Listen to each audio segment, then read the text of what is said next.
Greetings, YouTubians, and welcome back to Wayne's Sharp World, where today it is time to take a look at another TRIVISA and see if this company here can stay hot, because they've been on a pretty good run this year. They have come out with a couple models that I absolutely love, and if this is anything close to those, I think we're going to be in for a treat. So let's take a look and see just what we got here. Also want to tell you guys while I'm doing this, this is not a true unboxing. I'm doing this just to kind of show you the I guess the packaging and everything that comes with the TRIVISA. I have had this out of the box and I've sent it through the review process. So not the first time I'm going to be seeing this. So you have all your regular TRIVISA stuff, got your pouch, and here is the knife. And what we have here is the TRIVISA EQU. Now, before I go any further into this review, I want to thank you guys for tuning in. If you like what you see, please do me a huge favor, hit that subscribe button, follow along, and I will continue to bring you the content. Now, let's get this crap off my table, and then we can start taking a look at some overall specs on this knife right here. And what we are looking at is an overall length of 8.26 inches with a blade length coming in at 3.58 inches and a blade thickness at 130 thousandths. Blade material on this guy is 10 CR, 15 CO MOV.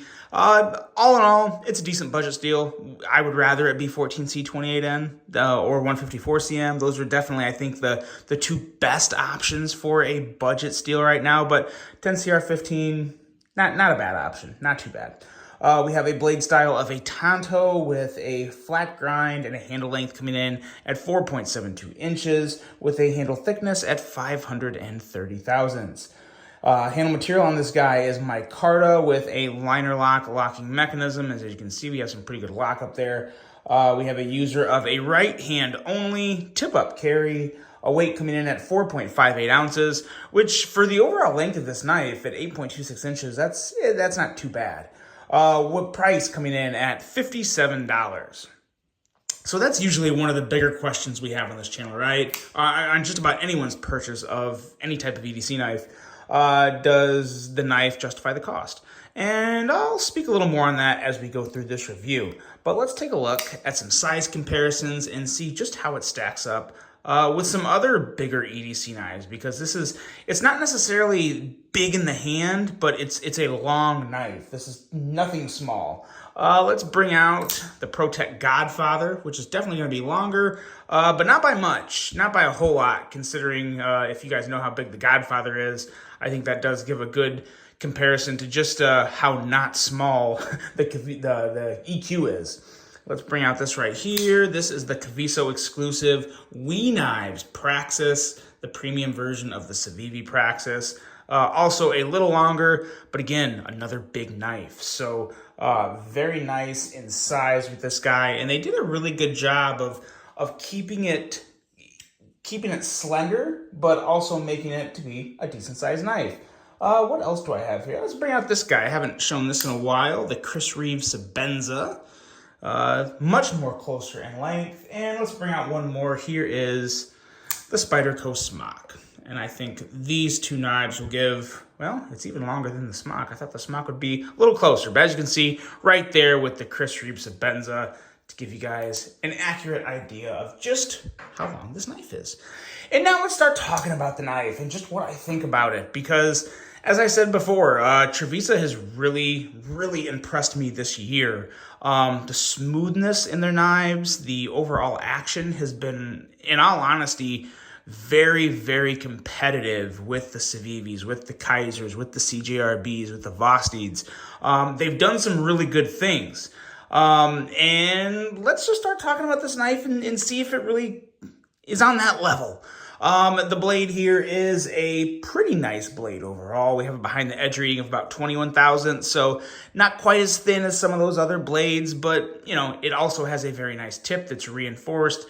Be a little stronger tip if you want to do some more poking and digging and scraping and stuff with it. With that, usually a more slender blade, you can kind of get into some tight spots if you needed to do any digging like that. So that can come in pretty handy. In terms of how the Tonto looks, I really do like how this looks. It's a very sleek, slender Tonto blade. You usually don't see that a lot. A lot of the times they're a little more chunky or bulky Tonto designs. So I think this one looks really good, and I think it pairs very well with this handle here. And I like the options. So if you guys click on the links below, you'll see there's 3 options for this knife, and I have them listed separately because they have them listed on Amazon separately. You have a black micarta with a black wash blade option. You have this option right here, which is blue micarta and stonewash blade. And then you also have a red micarta and a satin blade. So 3 very different options. I kind of like that. Always like a nice clear variety to where they're all different blades, all different handle colors. That's kind of cool. But the rest of this is just a very nice long EDC blade. Jimping is very good. Jimping is very functional. It actually is tacky and grabs your finger, so you get some good traction there. And that's pretty much it for the blade. Decent plunge grind. Got a little sharpening choil there. It's, it's there. I wouldn't say it's bad. I wouldn't say it's the best, but it's better than some. Going into the handle, this is probably, in all honesty, I think it might be my favorite part of the knife. There's a lot of things I like about this. I like this color of blue. Usually I'm not a big blue handle guy. I usually prefer a bronze or a raw finish or a black handle. But this is a nice shade of blue. It's just a very nice blue. And I like that. Nice blue backspacer there with some more texture. I think that's more just for looks because it doesn't really serve much of a purpose, but it does look good, and the finish on it is nice and clean, and you don't have a lot of fuzzy flaws and all that stuff. You have a pocket clip that's actually pretty nice, not too wavy or swirly, but it is true deep carry, fully recessed, and it just fits the bill of the knife really nice, I think. I think it pairs really well on the handle and just looks good as a clip on this particular knife. The liner lock, I love this. And I've said this before, but you guys probably know by now, I am a sucker for some good beveling on the liner lock because it makes closing the knife just so much more enjoyable. If they didn't do this is the only way I can really explain it. If they didn't do this beveling here, and they even did some texturing, which is really nice, but if they didn't do this and they just left it straight like all this back here, you would absolutely feel that. I mean, that would like press the corner of that angle there as you're pressing to unlock it. That would press into your thumb, and it wouldn't hurt. I'm not saying it would be painful, but it would not be nearly as comfortable and nearly as enjoyable as it would be with this, because this is just great. Really big fan they did this. Little details like that go a long way with me. So I really do like that. And the overall action, the action is kind of a double-edged sword because there's one factor here that kind of affects the action, in my opinion, and it's the detent. Now, it's not light. It's actually a relatively strong detent, definitely on the stronger side. So what that does is it actually makes for really good flipping action. If you don't care about front flipping at all, then you may really like this knife because to just do the regular flip, I'll shut up for a second and you can listen. It's a very nice, crisp thwack. Very nice thwack, very nice flipping action. But then when you go to do the front flip, and you guys know I'm a bit of a front flipper connoisseur. I do love a good front flipper. It's doable. It's actually relatively, I don't want to say it's bad, but the detent makes it challenging for some.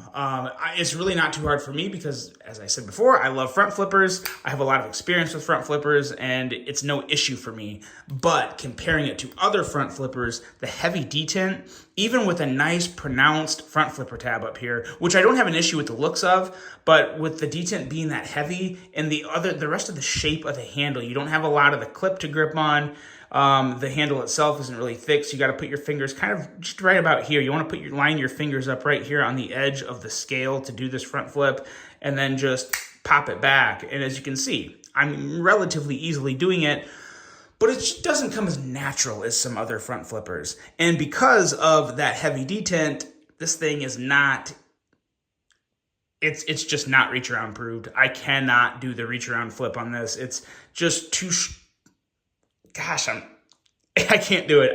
It's officially not reach around approved. You cannot do the reach around flip on this. I've been trying it over and over, and I figured, oh, it'll probably go off while I'm doing it during the video, but it's just not. And as you can see, I was trying really hard. I mean, there's a solid indentation in my finger there from trying to pull back on this, and it's just not happening. So I don't want to say a ridiculously strong detent, because a stronger detent in general can make a reach around very hard. But this does have a nice hefty detent, but it also makes for good flipping action. So I think ultimately where I'm getting at here is I would not buy this knife as a front flipper if you really love front flippers. Now, if you're really good and you really like it and you're okay with a stronger detent and just front flipping it like that, then I wouldn't say it's bad. I would just say it's definitely a stronger detent than what you're used to on front flippers.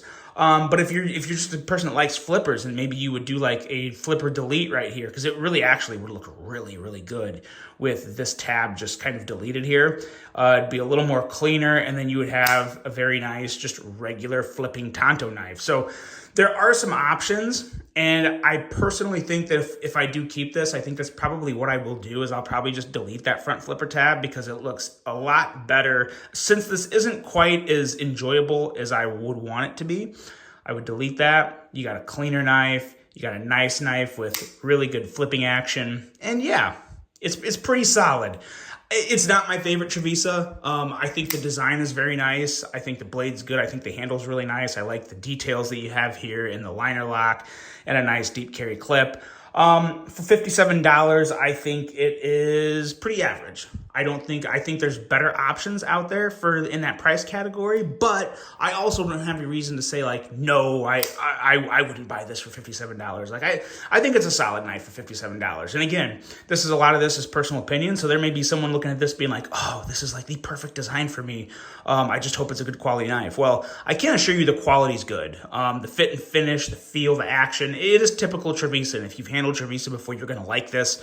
I just don't think it's anything like it's not like a knife of the year contender or anything for me in this price category. But it's a solid knife. It's a solid knife. It's not great, but I think it's better than okay. So that is that, guys. That is the TRIVISA EQ. Let me know what you think about this. Let me know what you think about TRIVISA in general as a brand if you've handled their knives. Hope you guys have a great rest of your day. And until the next one, I'm out.